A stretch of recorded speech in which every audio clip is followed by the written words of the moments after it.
Muy bien. A ver, ¿qué tal? Mi nombre es Cintia Paredes. Como les dije en la primera clase, yo soy cardióloga, he hecho una subespecialidad en insuficiencia cardíaca y unidad de cuidados coronarios. Y bueno, el día de hoy vamos a hablar un poco acerca del segundo bloque de cardiología. Entonces, la dinámica de la clase va a ser la siguiente. Entonces, empezamos ahora y vamos a continuar hasta las 4:30. De 4:30 a 4:35 se hace la apertura del chat. Ustedes pueden hacer todas las preguntas correspondientes al primer bloque. Y bueno, las dudas que ustedes tengan va a ser resuelta en los siguientes 15 minutos. Después viene la hora del break y luego viene la segunda parte del bloque.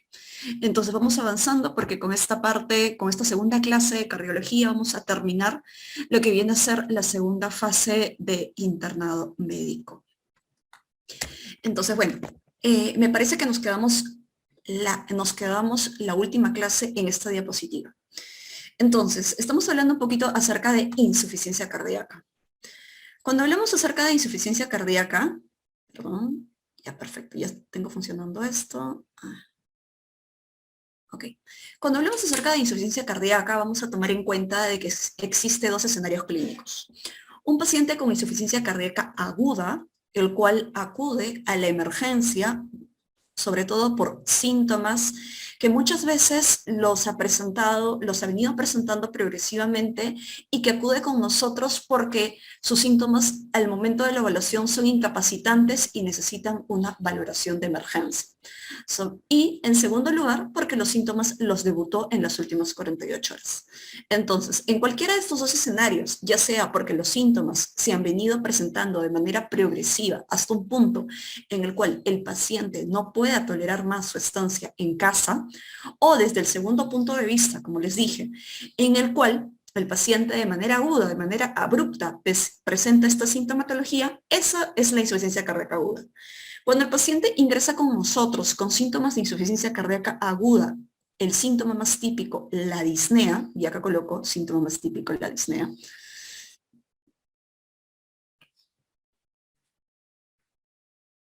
Entonces, vamos a tener que preguntarle al paciente, bueno, en este caso, si la disnea es el síntoma más típico asociado a otros síntomas cardinales como ortopnea, disnea paroxística nocturna, edema ascendente de miembros inferiores, nosotros vamos a además corroborarlo todo esto en la signología, tanto por ingurgitación yugular, reflujo hepatoyugular, crepitantes bilaterales, tercer ruido, que son justamente los signos también más típicos.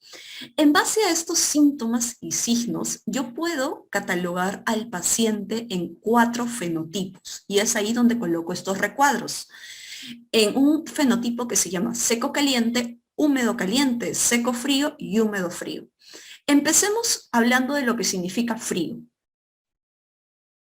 Frío significa que el índice y el gasto cardíaco va a estar bajo.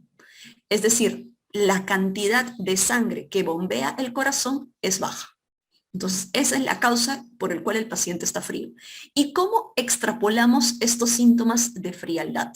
En primer lugar, vamos a ver que si se afecta a nivel cerebral, estos síntomas de bajo gasto, o sea, bajo gasto cardíaco, se refleja en el cerebro, este es un cerebro, vamos a ver alteraciones a nivel del sensorio, ya sea porque el paciente se encuentra muy agitado o muy aletargado, en cualquiera de los dos extremos, o muy agitado o muy aletargados y somnoliento.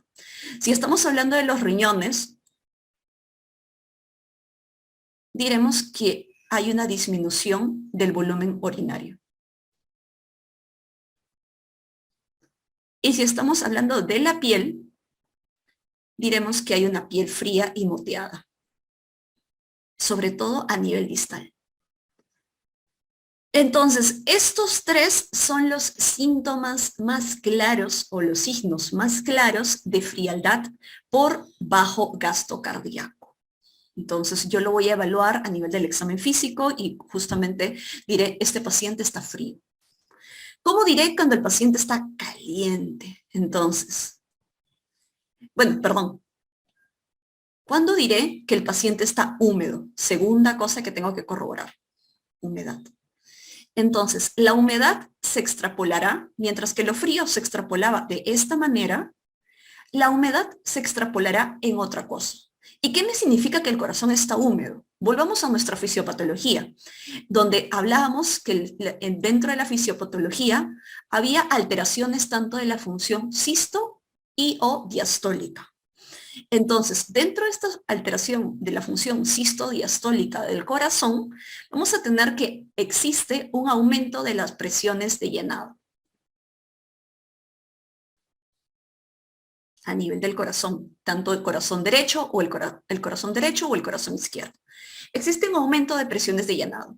Este aumento de presiones de llenado, porque la sangre sigue acumulada a nivel del corazón, hace, como dijimos, de que se vaya a otros lados. ¿Cuál es de manera retroactiva? ¿A dónde se va? En el caso del corazón izquierdo, a los pulmones.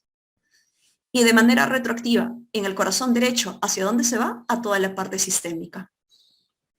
Entonces, cuando hablamos de los pulmones, vamos a hablar, ahí justo encontramos la disnea, que ya dijimos que era el síntoma más frecuente de insuficiencia cardíaca.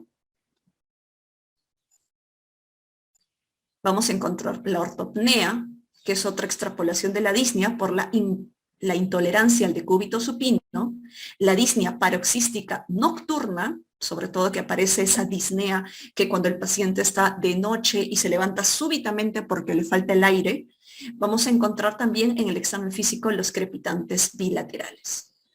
Entonces, todos estos son síntomas de humedad. ¿Por qué? Que extrapola aumento de presiones de llenado. Sobre todo, ¿en dónde? En el lado izquierdo. Entonces, puede ser de manera bilateral, porque muchos problemas del lado izquierdo se van asociados con problemas del lado derecho. ¿Y qué veremos en el lado derecho por aumento de presiones? Edema, hepatomegalia, ascitis. El paciente, muchos de ellos van a estar en anasarca. Entonces, todo eso me habla aumentos de presiones de llenado, aumento de la congestión intravascular, aumento de volumen de agua a nivel intravascular, que no es otra cosa que la parte húmeda. Entonces, en la parte húmeda, como les dijimos, vamos a tener pulmón húmedos, o a nivel periférico también un aumento claro del volumen intravascular. Entonces, eso es humedad. Entonces, si el paciente está húmedo porque presenta falta de aire, pero no presenta ninguno de estos síntomas, ninguno de estos signos, decimos el paciente es húmedo caliente. Si por el contrario el paciente escuchamos los pulmones y el paciente presenta crepitantes en los 3/3 de ambos campos pulmonares, el paciente tiene una mala respiración, un mal patrón ventilatorio y además le sienta en la piel y está frío, diremos es un paciente húmedo frío. Si por el contrario vemos que es un paciente que ustedes lo evalúan, escuchan pulmones normal y lo palpan, lo tocan y el paciente está frío, diremos seco frío. Y lo normal, lo que todos nosotros tenemos, es el seco caliente. Eso es lo normal. Entonces, ¿esto por qué me importa? ¿Por qué me interesa estratificar a mi paciente así, mi paciente con insuficiencia cardíaca? Porque de acuerdo a esta estratificación, yo me guío para dar el tratamiento. Y acá coloqué algo muy importante. El medicamento más utilizado en la insuficiencia cardíaca aguda son los diuréticos. ¿Por qué? Porque los diuréticos nos va a ayudar a eliminar ese volumen excedente de agua, ese aumento, ese exceso de volumen intravascular que tenemos por un corazón que está funcionando mal, nos va a ayudar a eliminar los diuréticos. Y entonces, si este azul vendría a ser el patrón, el ejemplo más típico de falla cardíaca aguda. Ustedes lo van a encontrar entre 80 al 90% de los casos. Cuando un paciente, ya sea varón, mujer, hipertenso, diabético, llega al área de emergencia y llega porque le dice, ¿sabe qué, doctora? Me falta el aire, no puedo respirar. Y esta falta de aire, eso es lo típico que les van a decir, esta falta de aire yo ya lo he tenido. Y lo he tenido hace 3 meses, pero súbitamente ya poco a poco estoy viendo de que esta falta de aire cada vez es peor. Si antes no podía caminar 2 cuadras, ahora no puedo ir ni siquiera al baño. Ahora tengo tengo que dormir sentado. Son cosas típicas que el paciente te dice. Lo examinas y el paciente está respirando rápido, el paciente requiere oxígeno para mantener una saturación por encima del 90%, le auscultas los pulmones y tiene crepitantes bilaterales, y cuando lo examinas además está hinchado, tiene edema a nivel de los miembros inferiores, algunos tendrán ascitis, otros no, y claramente es un paciente que no puede mantener el estado de cúbito supino. Este grupo le tomas la presión, le ves la piel y todo lo demás está bien. Este es la presentación más típica de los pacientes con insuficiencia cardíaca aguda, el patrón húmedo caliente. Y como les dije, en ese caso, ese ejemplo típico, les van a poner ustedes en el examen y le van a decir qué medicamento le administraría. Y ustedes van a decir diuréticos. Entonces, sobre todo, ¿por qué? Porque vieron que la presión estaba normal, que no tenía signos de bajo gasto, como los que puse en la parte inferior, que el paciente, si bien tenía evidencia objetiva de congestión, su presión estaba ok, tenía una presión por encima de 90-60, no había signos de bajo gasto y tranquilamente se podía solo manejar con diuréticos. En el caso de que este mismo paciente ingrese, le toman la presión 80-40, le palpan frialdad y le pregunta usted, ¿ha estado orinando? Y te dice, no orino hace un día. Entonces, y después, poco a poco, cuando lo están examinando, ven que es un paciente que tiende a la somnolencia, que tiende al sueño. Y le toman un análisis de gases arteriales y encuentran el lactato elevado, un lactato en 3. Entonces ya se van dando cuenta que no es solo un paciente que tiene incremento del volumen intravascular, sino que además es un paciente que tiene signos objetivos de bajo gasto, ya sea porque está hipotenso, ya sea porque tiene la piel fría, porque no está orinando, porque tiene lactato elevado como signo de hipoperfusión, y que en ese paciente tal vez el manejo va a ser distinto. Ese grupo de pacientes felizmente no es la causa, no es la presentación más frecuente, suele estar en el 10% de los casos, pero es el que tiene mayor mortalidad. Ese paciente que ustedes han visto con la presión baja, piel fría, lactato elevado, es el que tiene la presentación clínica de falla cardíaca con mayor mortalidad. Y justamente cuando ustedes ven eso, tienen que preguntarse, uno, ¿cuál es la causa que lo está llevando a que este paciente se descompense tan rápido? ¿Está teniendo una insuficiencia, o está teniendo un síndrome coronario agudo? ¿Está teniendo una arritmia que lo está descompensando? ¿Está teniendo una causa infecciosa? ¿Qué es lo que lo está llevando a este paciente a que llegue a un estado de hipotensión y además de la congestión que ya estamos evidenciando? Y en este caso, evidenciado esta situación clínica, el manejo no solo va a ser con diuréticos, sino vamos a tener que utilizar inotrópicos y vasopresores. Y muchas veces vamos a tener que hacer uso de métodos que asisten al corazón izquierdo o al corazón izquierdo y o derecho. Justamente porque vemos que acá el problema más importante es un problema de fallo de bomba. Entonces, como dije, en el estadio húmedo y frío, el único medicamento a utilizar no van a ser los diuréticos. Vamos a tener que hacer uso de inotrópicos, vasopresores y, en el peor de los casos, algo que llamamos asistencia ventricular, para asistir al corazón derecho y o izquierdo. De ahí tenemos el tercer escenario, que es el seco frío. ¿Cuál es el ejemplo típico de este grupo de pacientes? Los pacientes con infarto de ventrículo derecho. Lo habíamos comentado en la clase anterior. ¿Qué presentan los pacientes con infarto de ventrículo derecho? Uno, presentan una triada, en las cuales los campos pulmonares están limpios. Ustedes les ocultan los pulmones y los pulmones están bien. Después, tienen una ingurgitación yugular aumentada y la presión arterial está baja. Entonces, son pacientes que por la presión arterial baja van a presentar todos los signos de bajo gasto. Así van a llamarlo ustedes a partir de ahora.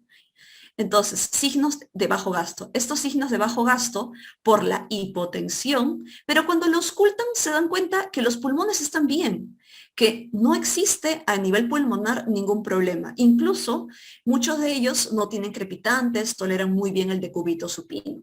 Entonces, este grupo de pacientes se llama seco frío.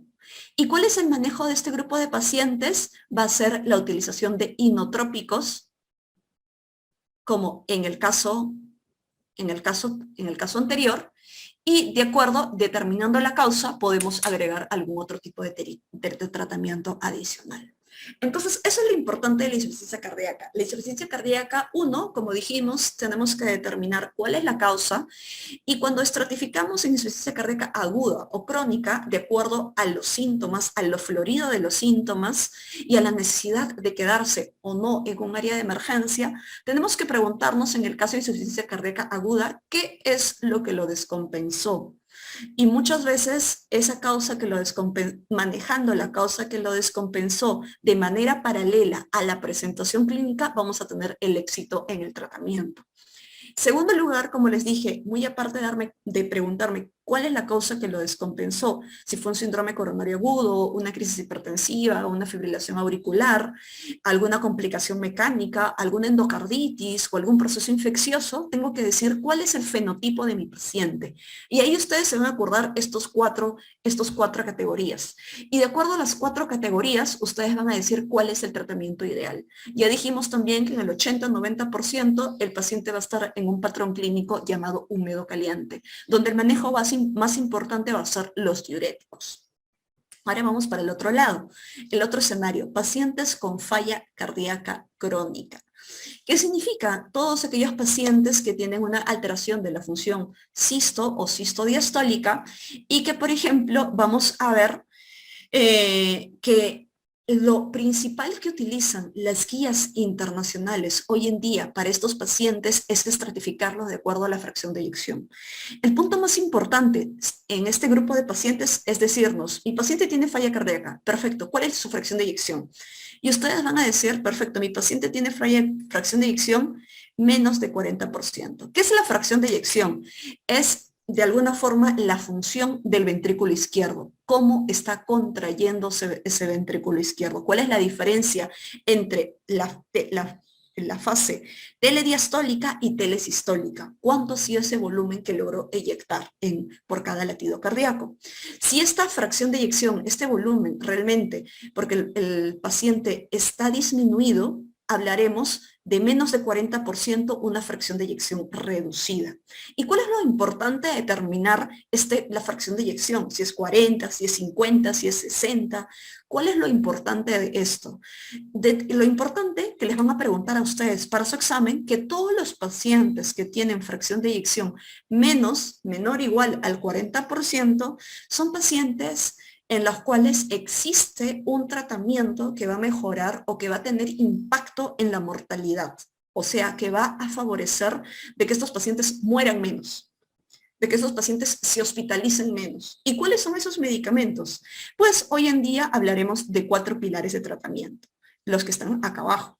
Uno, vamos a tener los antagonistas del sistema renina-angiotensina, en los cuales incluiremos a los IECAS, a los ARA2 y por último a unos nuevos medicamentos llamados los inhibidores de la neprilicina o sacubitril/valsartán. En segundo lugar, vamos a tener los betabloqueantes, en tercer lugar los antagonistas de los mineralocorticoides y en cuarto punto vamos a tener los inhibidores de la bomba SGLT2. Entonces, estos 4 medicamentos forman el pilar del tratamiento para pacientes con fracción de eyección menos del 40%. ¿Por qué? Porque va a tener un impacto en su mortalidad, va a disminuir la mortalidad. Y a este tipo de tratamiento lo llamamos terapia neuroendocrina. Cuando tenemos de 40 a 50%, hablamos que es un área gris. No sabemos realmente si es el grupo de pacientes que se ha ido recuperando, de aquellos que tuvieron menos de 40% o de aquellos que están deteriorando poco a poco su función sistólica. Entonces, en este grupo, muchas veces estos medicamentos pudieran tener algún efecto clínico, pero el impacto en la mortalidad es objetivo solo en menos de 40%. Y cuando las fracciones de eyección están más del 50%, solo me encargo de manejar comorbilidades. Entonces, eso es muy importante y de manera general para que se pueda conocer.